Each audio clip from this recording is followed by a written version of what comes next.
So this session's called Be a Google Search Sniper. I'm going to show you guys some tricks with advanced search. But this isn't like a tutorial on how to use Google Advanced Search as much as it is how to use it with students. All right, so here's what I want you guys to do. Let's just do a little experiment. I did this in about 2006. My students were looking for science fair projects. And they were getting 80 million returns. How does a sixth grader deal with that, right? That's a big mess.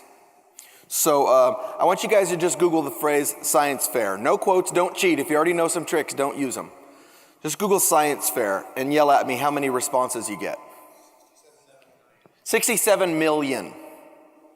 That's not really helpful to kids, right? And that's why the slide yesterday I was using the desert. You can't just tell kids, Google it. It's not going to end well. In fact, I'll give you a little classroom advice. Do not tell kids to Google it. Because they will go home that night and say, my teacher doesn't help me. They just say to. So what you need to do is some of the things I'm going to show you right now. So how can we make science fair less than 67 million hits? You guys know some of these.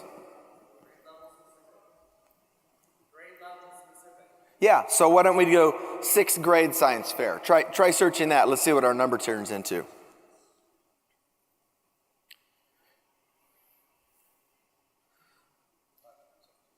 $570,000, right? That's a lot better, but still way more than you need. You guys, are you familiar with using the quotes, right? So now the challenge is, what do we put quotes around? So let's try 6th grade in quotes and science fair in another set of quotes and see how small we can get it. And this is exactly the way I do it with the kids. It's not a lesson, it's just we're just doing it on the fly. How about now? Jay, what'd you say? 386,000. We're still a ways out, but we're cutting it dramatically. So I'm going to switch you guys to another subject now. So clear your search window. Just search book report. Let's see how many we get. You're going to get a lot.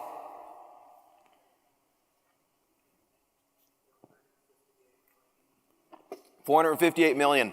I don't have to do my book report for the next forever for this class because there's that many I can go get. That's a lot. Okay, so what if we do this?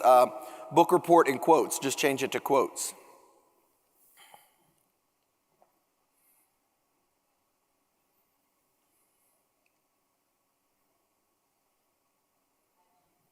$5 million. Way better, right? Way better. We're out of the billions, hopefully, at this point. What if you add a title of a book to that? So do this. Do book report in quotes and put a plus sign, and then add your favorite author. Let's see how small we can get it.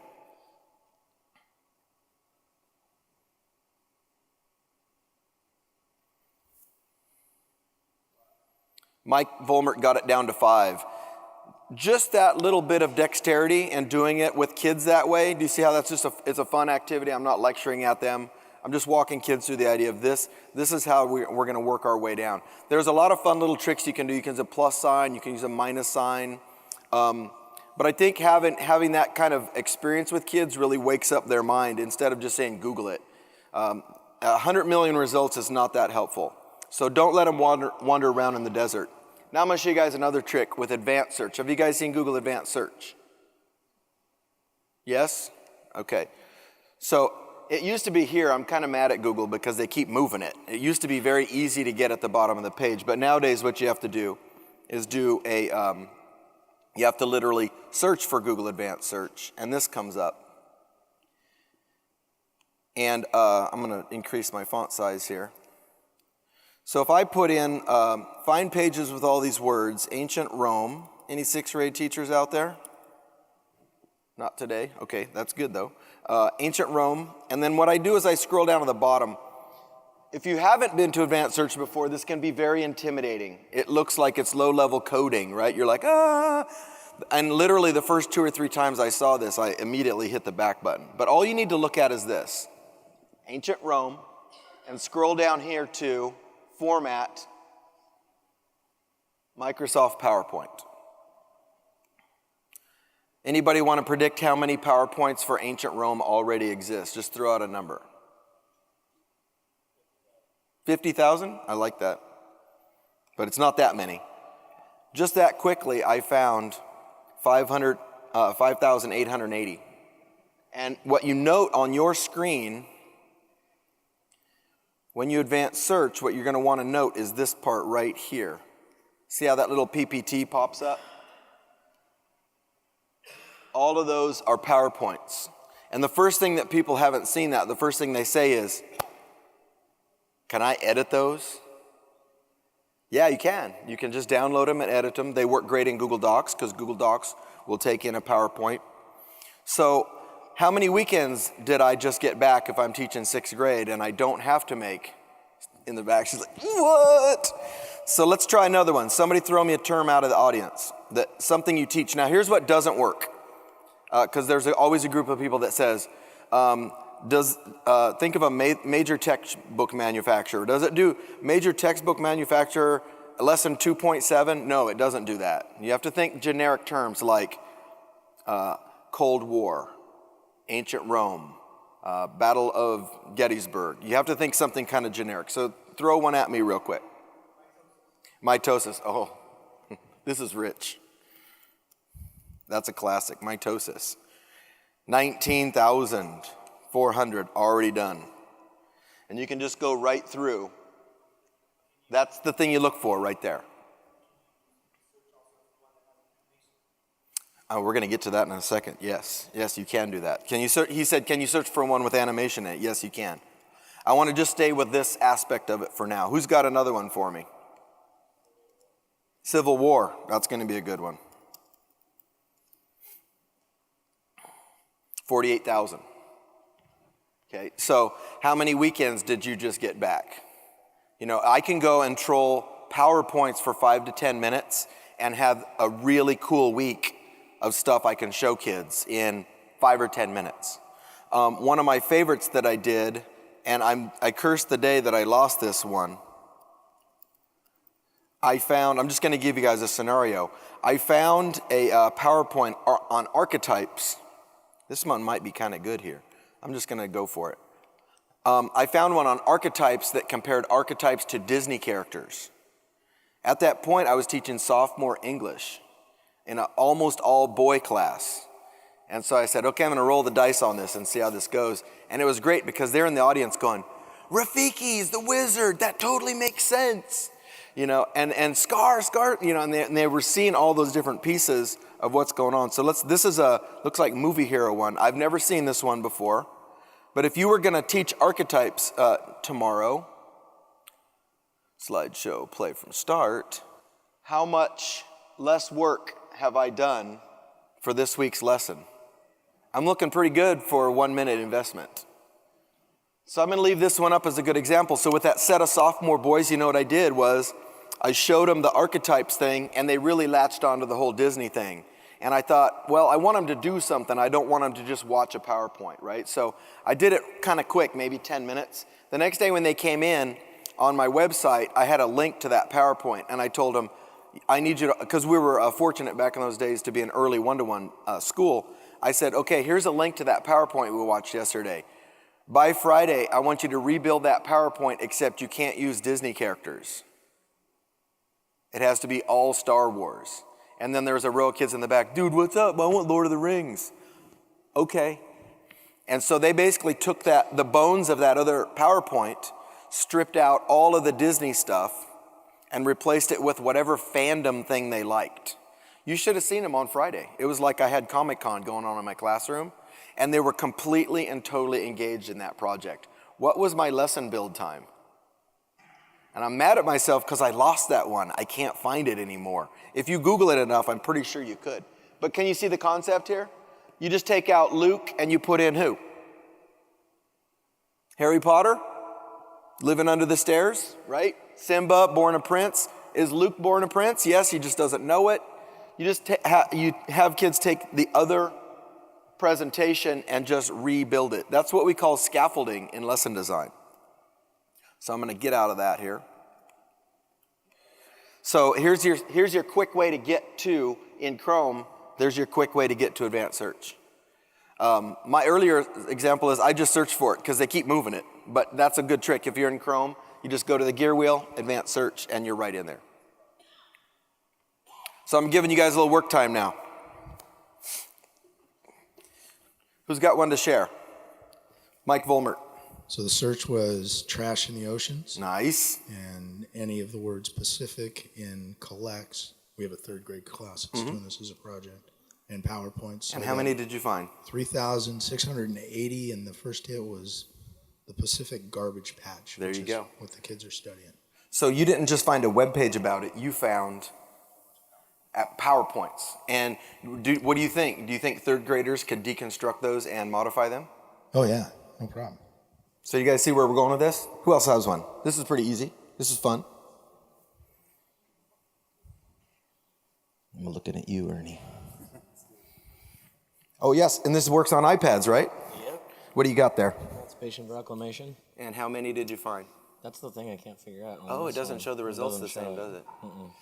That's interesting. Did you find more than you need? Oh yes, definitely. So don't spend 3-4 hours on a weekend building a PowerPoint. Don't. Go find somebody else's stuff. It's so much more efficient. When I was 31, 32, I had a lot of energy still, and I was only good for one of these kind of PowerPoints a week. Would you guys agree? Is that about right? Using this tool, I can just dial these up on the fly. The kids can say, well, what about mitosis? I need to know more. And if there's a subcategory to that, search it, boom, you're off to the races. So what do you guys think? Pretty good? Did I make you go wow? Okay, so I'm gonna come back down in a little while. But that's the idea of using Google Advanced Search to find PowerPoints. So, got to advance a couple. Here's a couple of examples. Rome, about 6,000 options. Archetype, 3,000 options. There's also permutations to this, you guys. This is a good follow-up question by some people. Did you notice in the search boxes, you can search strictly by EDU? You know what's fun? Is to have 6th and 7th graders looking at mitosis from an EDU, meaning college level search. That's pretty cool, right? You can search by reading level. Did you notice that box? There's a reading level box. And you can search by things like ca.k12.us. And then this is your question. Can I search for animations? So let's try that. One more trick here. So I'm going to use Danny's wheel. I'm going to go to advanced search, and I'm going to go microscope. How many people don't let kids touch the microscopes because there's only 4 left from the days before Prop 13? We can't break them, right? So if you go to file type, remember file type there, if I search for SWF and I hit advanced search, now what I'm going to get is virtual activities. I don't even know what this is. It said virtual urchin, and we're going to find out here in a second. Looks like, so it actually has activities you can do and search. Those are hard to find without this tool, right? Because they're all mashed in with all the web pages and things. So look at this activity that I've got for kids to do, just like that. It's got the concept, misconceptions, history, view at different magnifications. The kids can actually work without worrying about breaking the microscopes. They can learn all of the nomenclature of the microscope on a virtual scenario, and they don't have to physically touch it until they know what they're doing. Because as you know, if you work with microscopes, the first thing they do is run the lens down into the deck, right? That's boom, first thing they do. So that's the easy trick. I'm gonna just rewind and do that again. All I did was advanced search, and then I searched for shockwave flash. Those don't play on iPads. That's one of those little small downers.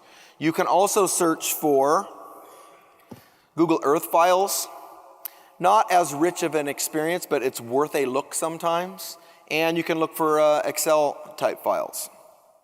So that's a really good setup too. Okay, so now I'm going to get into the teaching tool part of it. One of the first things I hear from teachers, they say, John, this is great, but there's no way I'm showing this to kids. Why? Kids will search PowerPoints and turn them into me. I don't want them to do that. The kids it'll be like accelerated, stealing and ripping off of ideas. So this is, this is an activity I showed kids to kind of break us out of that model. Is I have my kids do a Google advanced search on a subject, and then I have them find 3 responses. So like Emancipation Proclamation, I give them 10 minutes to skim through. Find 3 that you like. Then what I have them do is take notes on each one separately on a thing I like to call paper. Paper's okay. And then compare 2 of the 3. That's good learning, right? Isn't that what you do when your boss asks you to do something? You go and you look, you sift, and then you do this last part in your head. These slides are all online too, so I'm digging that you guys are taking pictures, but you can download them too. So in using that tool, we can use Google Advanced Search to integrate searching, summarizing, vocabulary, comparing, evaluating, synthesizing. Those are all Marzano top 5 type of activities for kids being better at school. This is a little form that I made up that kind of formalizes that process. So what happens is I give kids a search term. Oh, wow, that's awesome. This screen is impervious to lasers. Good job, Scott. Search term would be Emancipation Proclamation. I would have them identify what type of file we're looking for. I'll bet there's not a lot of shockwave flashes on the Emancipation Proclamation. There might be 2, right? And then the number of hits, because I want the kids to have a sense of, did I search through 30 billion or 2,000? I just want to have a sense of that. And then on the first one, they list the URL, the title of the PowerPoint. They identify 4 keywords, and then they deconstruct 4 slides. They don't have to do them all, just do 4. And then they repeat that process again on a second PowerPoint. I have them do 3 on this side, and then from their notes on paper, they compare 2. If you've looked through Mitosis PowerPoints lately, they have a lot of similar elements, right? So what I'm actually doing is giving kids reps. And then a fun game I like to play is maybe this one is from an EDU, maybe this one's college level, and maybe that one is from a 6th grade teacher somewhere. So now I've got the kids doing search and mitosis from the Australian University versus other kids searching PowerPoints from Mrs. Jones's 5th grade class in Pacoima, and seeing what are common terms there. And that's a really good little light bulb moment for kids that they say, I can do college stuff. Yeah, you can, because mitosis is pretty much mitosis. Emancipation Proclamation doesn't change much between 8th grade and high school. It's pretty much the same, but what you get is a little richer version. You get a richer discussion, and so that's a cool way to do that. It kind of depends on where they are in the process. So the question was, am I directing that? What I like to do is set up little situations. So we might do the first one on 6th grade versus 6th grade, but then when we go to meiosis, then I say, hey, we should look at this from a college perspective. So I'm just kind of adding one layer at a time. I don't throw all that at them at once, because that's a big load, right? Cognitively, they would be slammed. So what I try to do is I let them get good, and then I add a wrinkle. And I let them get good, and I add a wrinkle. And after kids go through about 8 cycles of this, they're like, what you got, man? You can't hurt me. And so this is this idea of remixing PowerPoints, other permutations, and I already gave you this one. Same deck. So what grade do you teach with the mitosis kids? 7th. So you just tell them, take this, I want all new pictures. Do they become fluent just by doing that? Yeah. Or give them a college level one and have them rewrite it in their own terms, right? Because this is sort of what we do with textbooks anyways, is rewrite it in your own terms. But it's a digital fluid environment, and you have 9,000 versions, and you can pick the right one. You can distribute it. The other one is cool to combine 2 decks. So college mitosis, 6th grade mitosis. And they're just shuffling the materials. And I call that like OJT, right? People learn by handling the stuff. It's on-the-job training. Now the cheater question is where now you go, oh, so how am I going to keep the kids from just jacking other people's PowerPoints and putting their name on it, right? So this is the method I came up with to defeat that. I use a template. we have an all-year template. So if they go get other people's PowerPoints and they want to remix it into my template, aren't they working? So who's winning? I'm winning. If you just accept any look and feel on these PowerPoints, you will get what you get. I literally had a girl try to present her cyber safety project one time, and every single slide said, the Department of Education. And I was like, hey, Lonnie, did you make those slides? Yes, I did. Do you work for the Department of Education? Because it seems like you're a freshman in high school. She didn't even see the watermark. She was so into cheating, she didn't even see the watermark. I was like, dude, what is up with that? So I put them on a template. Now, this is what a girl in my class did in 6th grade. Now, and this is also a key point. This is not a good presentation slide. To me, this is a deconstructed research report. It's one chapter or page of a research report. So if you went to my presentation and my slide looked like that, this would not be a fun day, right? This would be PowerPoint to death. But this is the template that I had, and I'll kind of show you the pieces. Every kid in my class needed to have these same pieces. Ready? They needed to have, oh, the laser's back. Patricians and plebeians, they needed to have a subtitle. That freaks 7th graders out when you ask them to put a subtitle. They will freak. So the way I teach them that is I bring in DVD cases. Chuck Norris, Back to the Future, The Beginning, Part 4, The Adventure in Vietnam. What's the subtitle, right? So they have to have a subtitle. They have to compare. So can you see where she compared? Citizens and non-citizens. I want a first-person quote and a third-person quote on each slide. And if you haven't asked kids to gather quotes, you haven't lived. Because they will tell you, I can't find any quotes from Caesar. They will literally say that. And then, so you show them quotes.com, and then they say, but I can't find any quotes about Caesar. That's a pretty huge life skill to give kids, is to identify first and third person quotes. It's also in the standards. I have them give me 4 or 5 facts.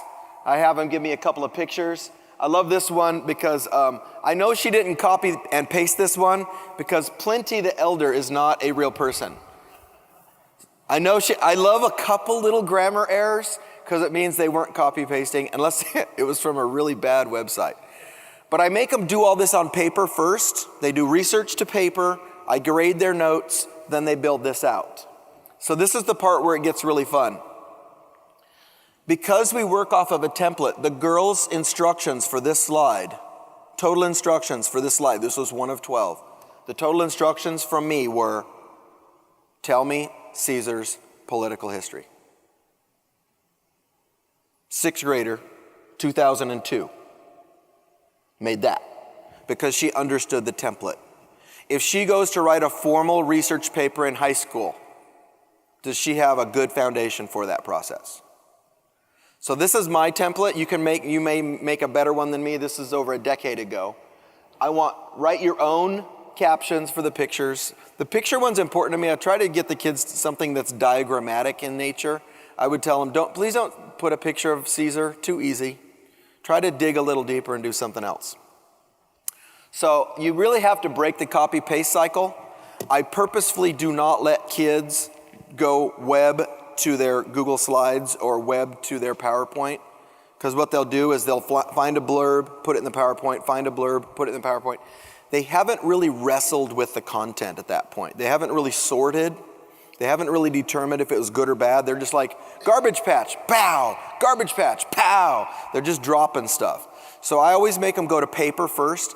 I suppose you could use Google Docs or like Evernote to make a digital version, but for me, until they get good at that paper version, I like to keep them there. And I don't let them start the presentation until the notes are done. That works for adults, but kids have never done this process. They haven't been through college. So this is the Frayer model part I was alluding to last night. Dorothy Frayer actually came up with the Frayer model in the late 60s, which means If we'd have adopted that aggressively back in the day, my high school experience would have been very, very much better. We didn't have to be there. So Dorothy came up with the idea of doing a quadrant series for understanding vocabulary. If copying the vocabulary, the bold words in your science book, and writing them in sentences, if that was going to be effective, everybody would love their science class, and we would have more scientists. Just copying the bold words is not going to get it done.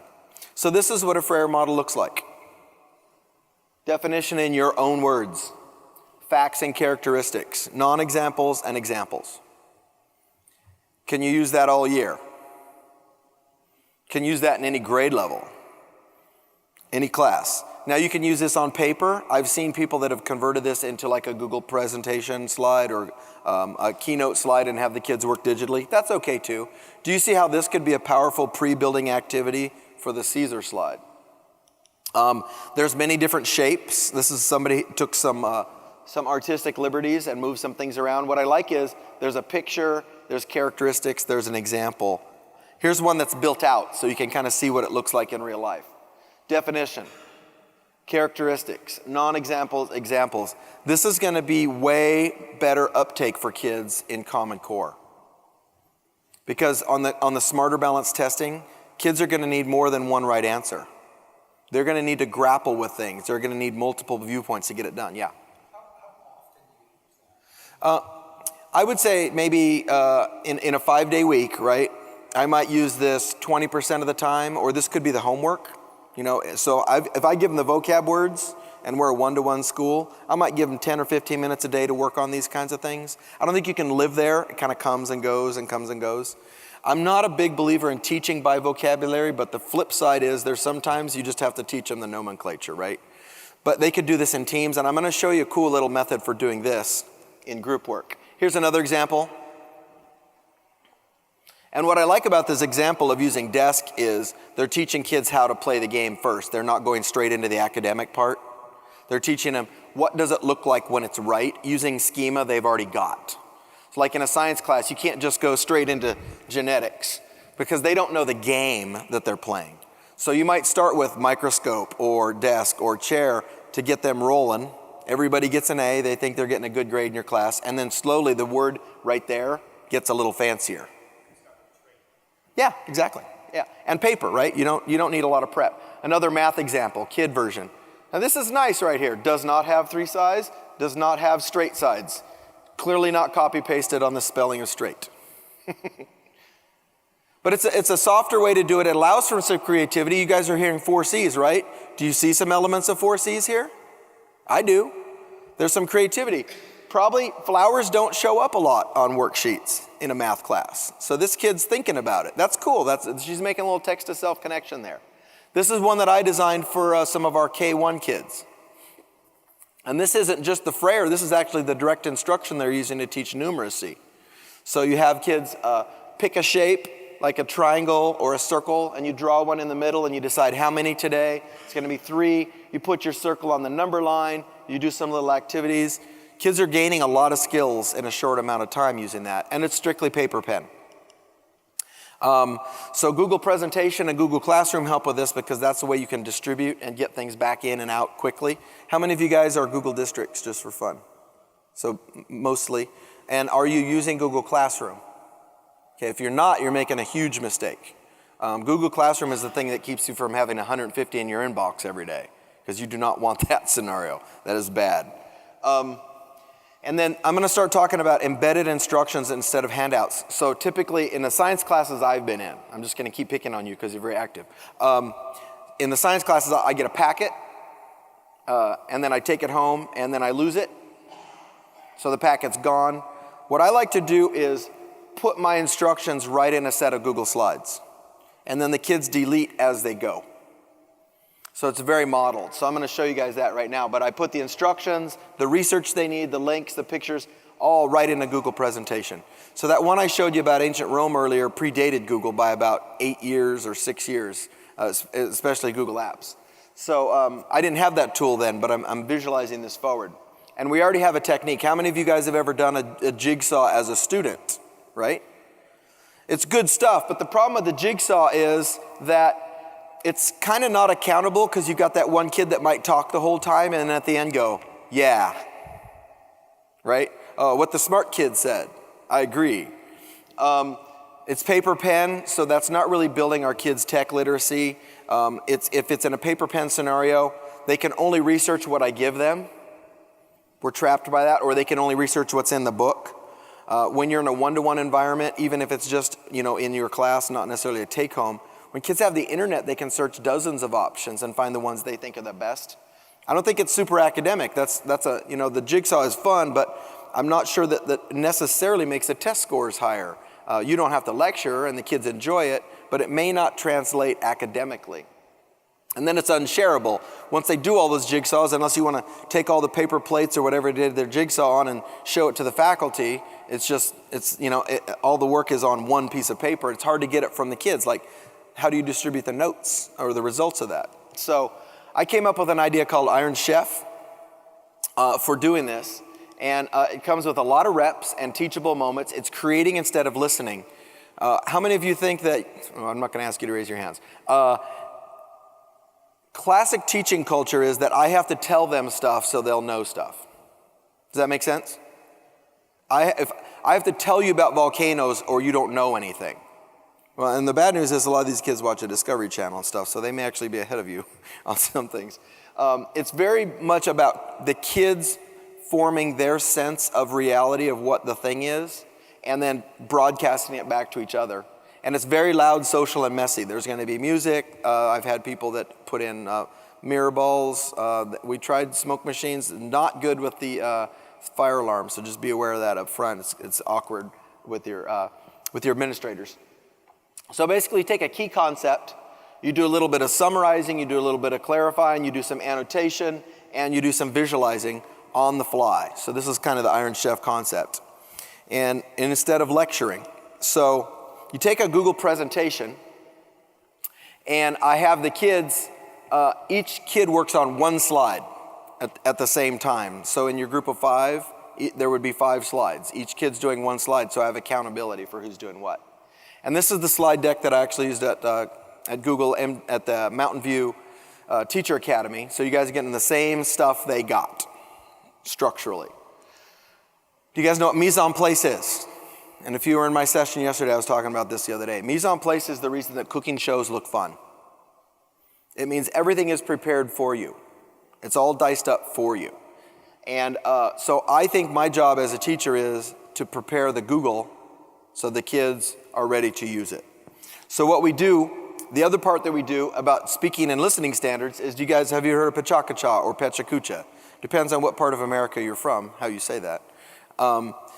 So what if I took a mise en place element where I had specific things that I wanted kids to gather and answer and do, and then I gave them a very tight timeline to do it, and then a very tight window to present it. That's Pachakacha, right? 12 slides, 20 seconds. Then I mix in the Frayer that we were talking about. And then have you guys heard about PowerPoint karaoke? Have you heard about that? No? Okay, PowerPoint karaoke, the subtitle of that project is Prepare to be Unprepared. You present other people's slide decks with no practice. It's actually a drinking game, so don't send kids to the webpage. But conceptually, the idea is can you muddle through somebody's slides and make it look like you know what you're doing? So I kind of put all those 3 concepts together. So this is an example of what I had the GCT candidates do at Mountain View. This is the slide they got from me in Google Slides or Google Presentation. Bert, what's the official name now? Is it Slides or Presentation? Slides? It goes back and forth. Whatever way you're presenting with Google. This is the slide they got. So this right here, one person needed to go to that link, pick out 3 Chromebook models, and give 2 key facts for each, just as bullets. They needed to delete and replace the image above. And they needed to do the secret ingredient. And the secret ingredient was some trivia about your Google Apps for Education experience. So how many people were doing this slide in each group? Just the one. So the second person was doing this slide. Guaranteed research right there, google.edu tablets. They needed to go and pick 2 tablets that they thought were interesting and give 3 bullet points on each one. And then what are they doing at the bottom? Secret ingredient. Does that make sense? Are we good? Okay. Third person, they were going to teach the group about Google research. And here's the reason that I thought that I should add that slide. How many people have had IT people tell you, I don't think Google is secure, or I'm worried about blah, blah, blah, blah, blah. And I thought, I would not want to listen to a 45-minute presentation about that. But yet these Google certified teachers are going to go back to their district, and they're going to need to be able to wrestle with people who ask them that question. So this is the way I got that information into their brain. I sent them to that link. There are these 6 plus signs there. I said, go to security research page link, pick 3 of the 6 topics, and write a short summary. Delete that picture and replace it. Add some Google trivia about yourself. You know what the number 1 picture that people found was? Fort Knox. Does it make sense? Big pile of gold, Fort Knox. So they each had 10 minutes to build that one slide. There were 4 groups of 3 people in that scenario. What did they do when they were done building slides? Share them to me. No flash drives, no awkward moments of sneaker net, right? They just shared it to me. They didn't have to hook into the projector. I shared off my projector. And then they each presented their one slide. Now at the Google Camp, I knew I was going to have groups of about 12 people, so I did 3 people per group, so I had 4 groups. You can do this very easily with groups up to 5 or 6. So how many people have more than 30 people in their classroom, right? So if you have 35, 36 kids, you're just going to put them in groups of about 5. You're going to have 7 groups. But how long do they have to present? 3 minutes per group. So it's very up-tempo. I don't want kids up there doing this for 5 minutes. I'm going to tell you, so yeah. So yeah.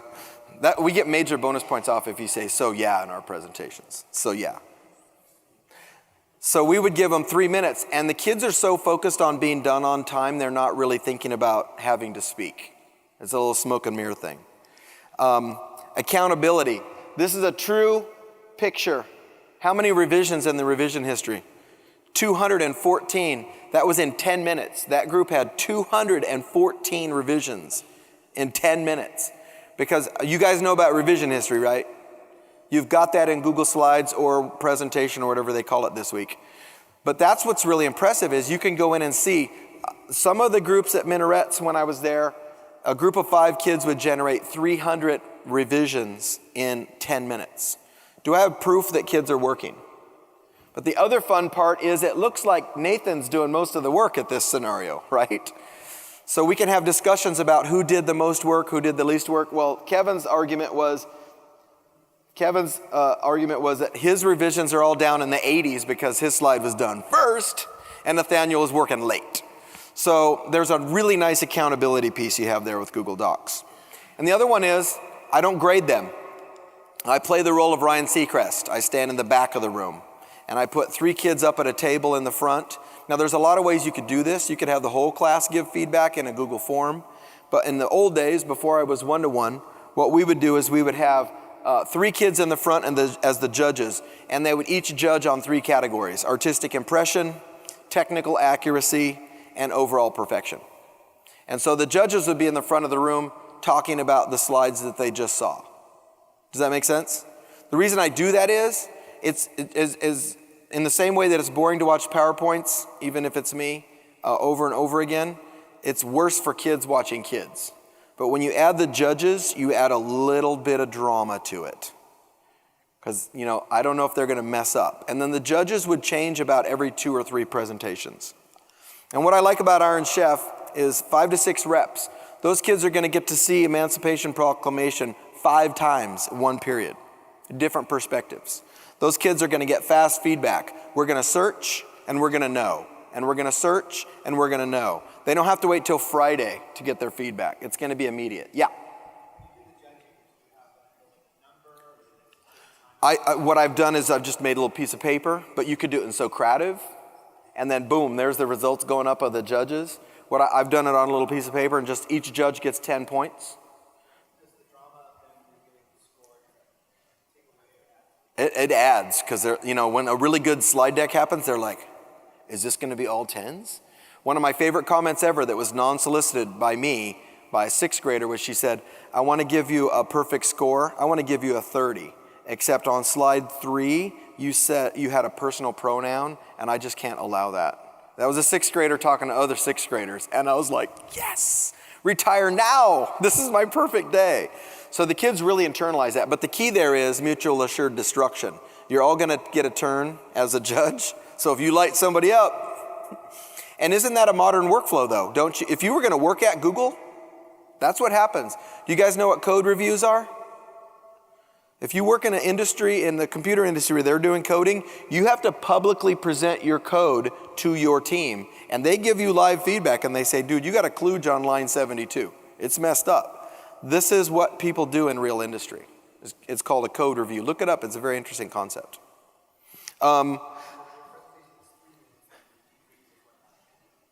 Yeah, you got to keep the tempo going. But I'm in the back of the room saying, you guys, that's not a B. That was easily an A. I'm upgrading. Or you say, no way was that an A. One of my other favorite ones was a kid put up a slide. It said the Greeks invented sandals. I was like, I'm going to need you to source that one. Can you show me that? So, but instead of that kid believing that Greeks invented sandals all week or possibly forever, we corrected that right then. A grade at school. So remember, each kid makes one slide, right? So let's say that Mike's slide is not that good. I can give him a separate grade from the rest of the group. Or I can say, you guys rocked it, that's an A. I'm not grading at home. It's immediate, boom. And I'm not doing this for the test. This is initial instruction. So this is not end of unit. They're getting a lot of tech skills. I let kids bumble along on this for about 3 projects, and then I show them the research tool, and they're like, why didn't you show us that at the beginning? So you can add little layers and bits of things. And they're also getting presenting skills without me doing this. We are going to learn presenting skills. Everybody be ready to present. They're just developing swag on the fly. One of my favorite moments was the first time a kid figured out that you could angle the text. Because we were doing flat text, flat text, flat text. And this slide goes up and the text is angled. And remember that Pioneer stereo commercial where the guy sits down and the speaker blows everything? I was behind the room and you could see the kids' heads go. And they were like, what'd you do? How did you do that? And he goes, I just clicked and rotated. They're like, what? So you get these cool little moments where kids kind of have a freak out. And then it's heavy on the 4 C's. The slides never look the same. And once one kid gets good at slide design, all the other kids start poaching them. They're like, I'm going to do it that way. And then another kid rises. So you start having designers and not just people writing notes in the margin, Cornell note style. So I kind of already did this one. The other thing that's nice is the kids can share their Iron Chef stuff with each other. So I have what I'm calling rolling notes. So I was in Mike's group that week, but I'm in this group this week, and I'm in that group that week, but we're all shared, so I have all those notes. So when we go to do the practical final in some cases, what we would do on mitosis would be, let's say we've done these 5 elements of mitosis, the practical final is you have 1 period to build a totally new thing based on those accurate notes. And then we'll present it next period, because I can shut them off in Google Classroom, right? Work now, stop now. So it really makes a nice smooth workflow. And the other part that kids like is it's really loud and messy.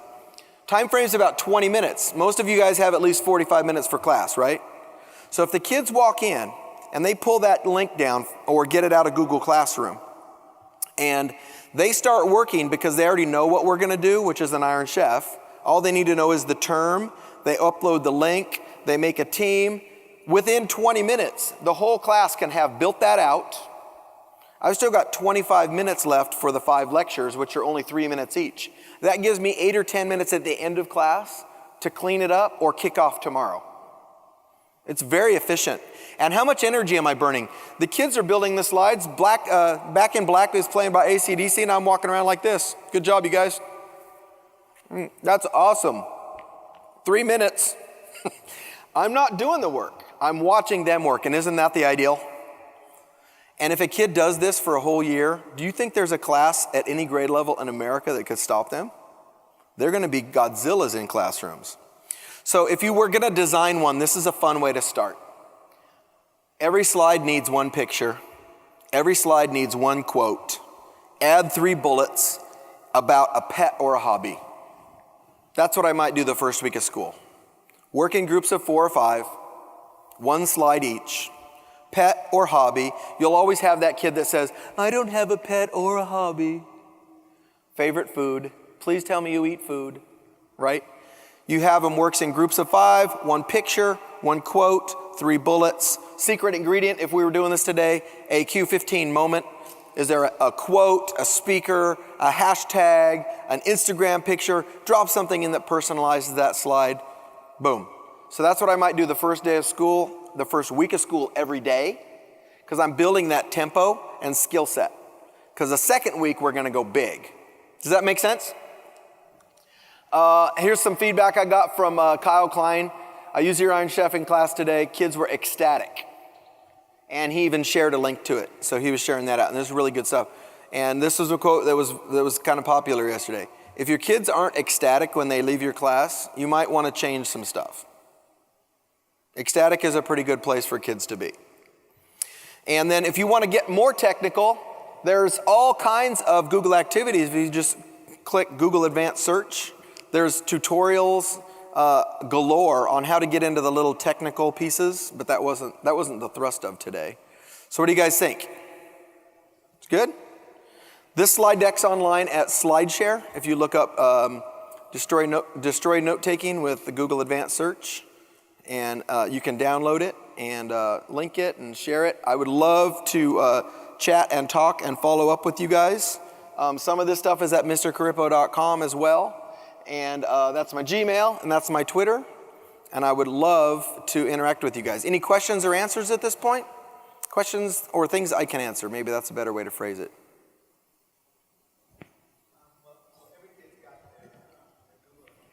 Yeah, so the question is, every kid has a Google account. So what I'm going to do, there's a couple ways I can do this. I make those 4 slides, like I showed you from Mountain View. And then I could send it to just the 5 group leaders. I could share it to them, and then they want to hit make a copy. And then they share it within their group, because I'm not going to try to share it to 37 people. You can also put a link on your website or in your Google Classroom stream and just say, group leaders, go get it. When you share it, you want to share it not as editable, because then what happens sometimes, 2 or 3 groups are working in one. Sometimes I let that happen just to see if they notice. You know, it's like Fun Friday for me. Oh, you guys have to pay attention to detail. Oh, that's a Common Core thing, right? But yeah, so I will make that little template. I just make 4 slides, boom. I put it in my stream. I share it as can view only. When they open it, they have to make a copy. You really only have to show them that once. The kids are really fast at this, they get it. So that's the easy deployment. Other reasons I would share with you guys to kind of think about this is, what does this do to my lesson planning time? I don't plan lessons.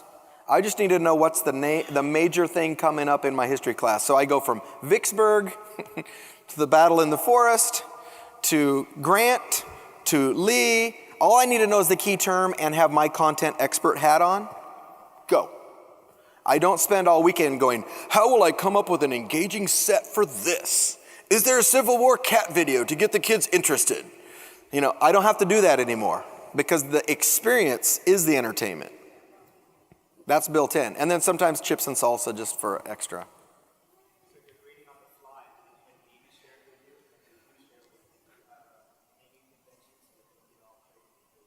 So if I'm grading it on the fly, I just name it, so it would be Emancipation Proclamation Iron Chef. So in my grade book, that's the way it appears. Oh no, I don't even keep them, because I'm in the back with what I call paper. I printed out my class list and I'm like, Mikey, that's a 20. Susie, that's a 20. Joey, that is a 15. And I'm working with the group, but no, I'm just doing it on paper and then dumping it straight into my grade book. Super lean, super fast. I really enjoy my weekends.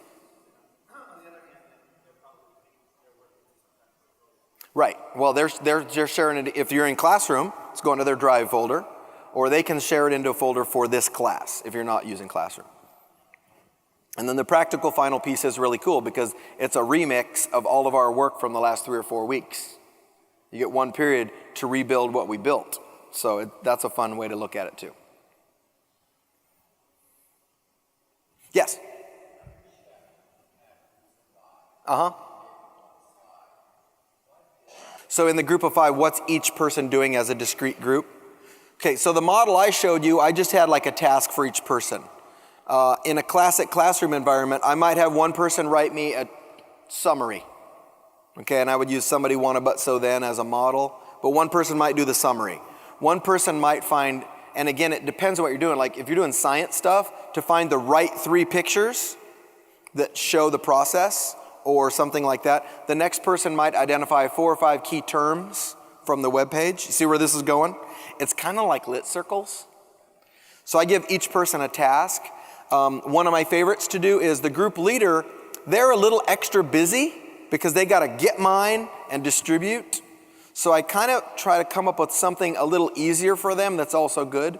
Ironically, the group leader ends up usually being that kid who's a fast processor because they like being the group leader. So what I usually have them do is they do a Venn diagram, which is really just a 3-column table. And so they're watching the other kids work, and they're building a Venn diagram comparing this to something else. And it's just like 3, 3, 3. So like if it was Emancipation Proclamation, what would be a good thing to compare? Magna Carta, right? So if they can just grab 3 facts from watching the kids over their shoulders and go, oh, the date was this, and that was a person that was involved, they can just jump out to Wikipedia, for example, and do Magna Carta and compare. Or if he was doing, if we were doing Rommel or Patton, then you could pick another famous general and just do a quick Venn diagram of it. So there's a bunch of different ways, because when kids see 6 Venn diagrams on a subject, that starts being a really rich experience. English learners. Okay, so that's actually really cool because you could develop slides that would be specifically for the English learners. It depends on the density. So if you have a classroom where you have only 3 or 4, the group leader can work with them and they can co-build a slide. If you have a classroom where it's mostly the English learners, then you change it so the scaffolding is stronger. And the great thing about technology is they can use Google Translate and do things on the fly too. So it's just a question of being aware of who your student population is.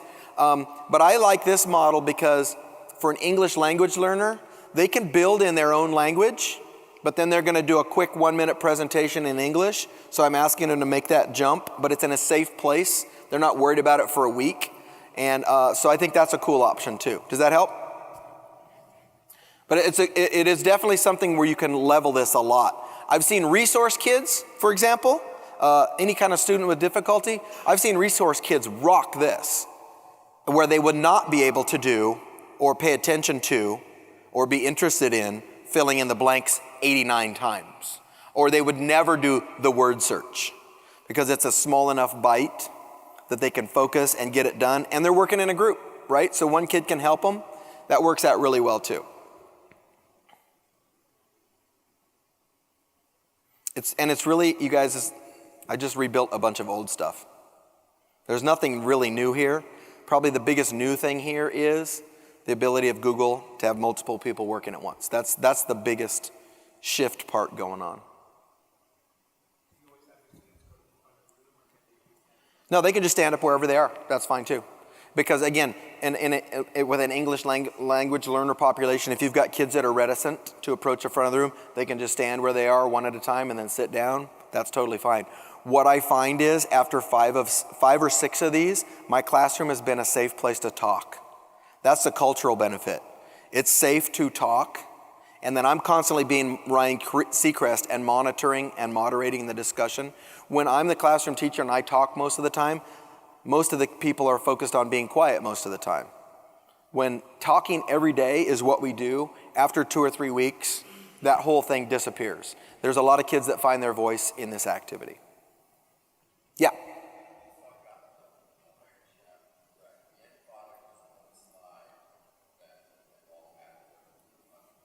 Yeah, no.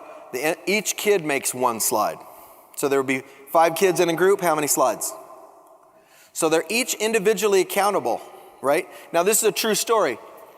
At Mountain View, we had 60 Google certified teachers.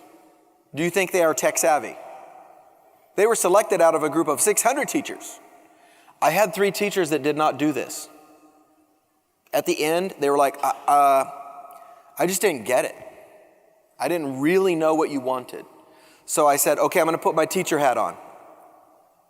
If you were in my class right now, this is what I would say to you.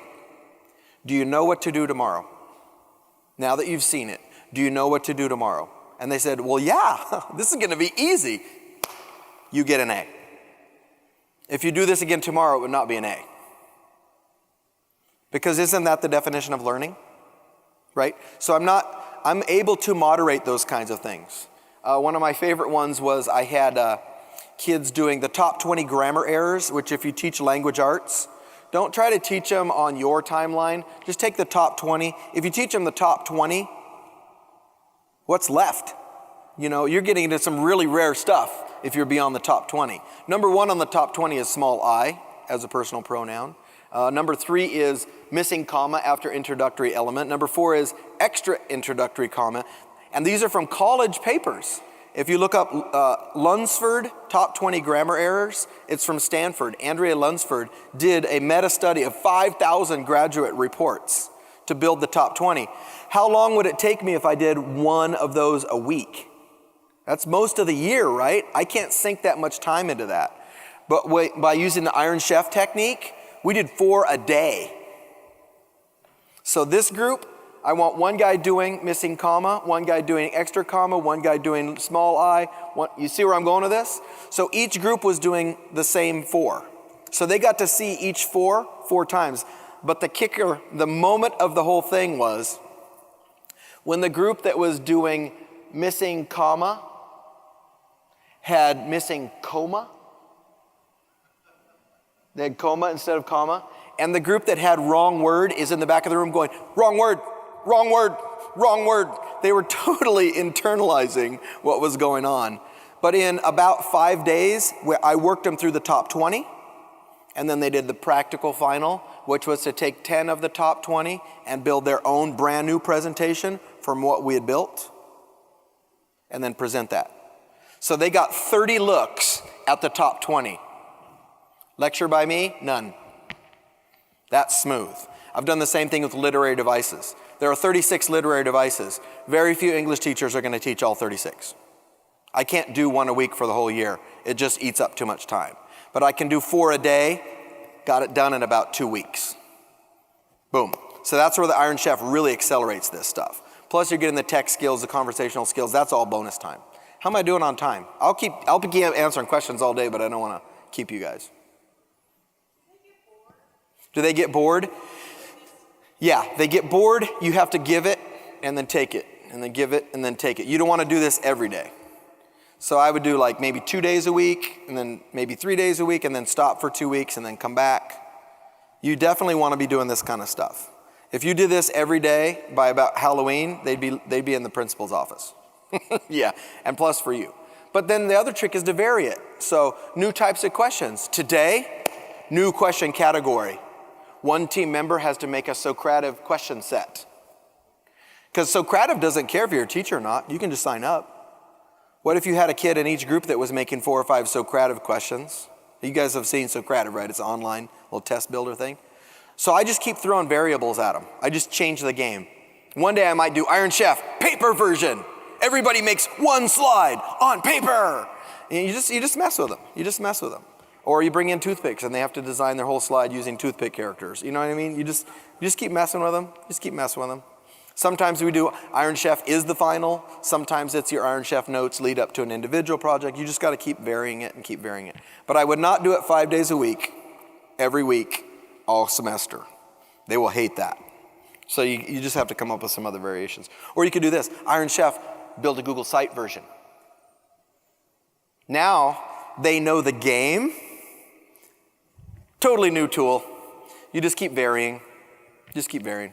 Do stuff like that. Okay? Thank you guys. Have a good Google Summit.